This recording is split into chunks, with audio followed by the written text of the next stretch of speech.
দেখিছেনে আমাৰ এই উৎপতীয়াটো ইমান উৎপাত কি ক'ব আৰু মানে ৰাতিপুৱা মানে শুবলৈ শান্তি নিদিয়ে ইমানেই চিঞৰে যেতিয়ালৈকে উঠি নাহো ন তেতিয়ালৈকে চিঞৰিয়ে থাকে ইমান উৎপতীয়া মানে আৰু উঠি আহি যদি তাক মই মাতো সি এনেকুৱা কৰে চাওকচোন এনেকৈ মাতে মানে তাৰ মাত ফুটা নাই মানে মাতটো ফুটিছে মানে তাৰ মানে আমি যেনেকৈ কথা কওঁ ন সিহঁতিও সেনেকৈ কথা কয় কিন্তু সেনেকুৱা কথা ক'ব পৰা মানে হোৱাগৈ নাই আৰু লাগিব তাৰ এবছৰমান তাৰ ভাগৰ এতিয়া এবছৰ হৈছেহে আৰু মানে এবছৰ পিছত ক'ব আৰু কথা এতিয়া মাত ফুটিছে যে একদম মানে চিঞৰ বাখৰ পাগল হৈ যায় মানে ৰাতিপুৱা শুবলৈ নিদিয়ে মানুহ আহিব নিদিয়ে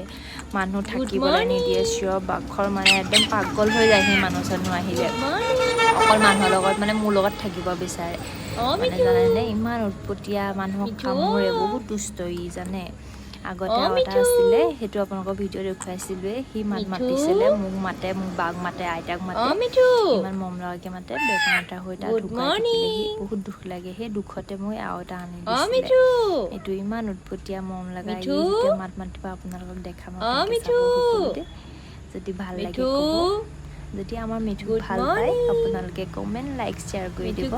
সকলোৱে মিঠুক বুলি নহয় ভাল লাগিলে আপোনালোকে কমেণ্ট শ্বেয়াৰ কৰিব পাৰে আৰু থেংক ইউ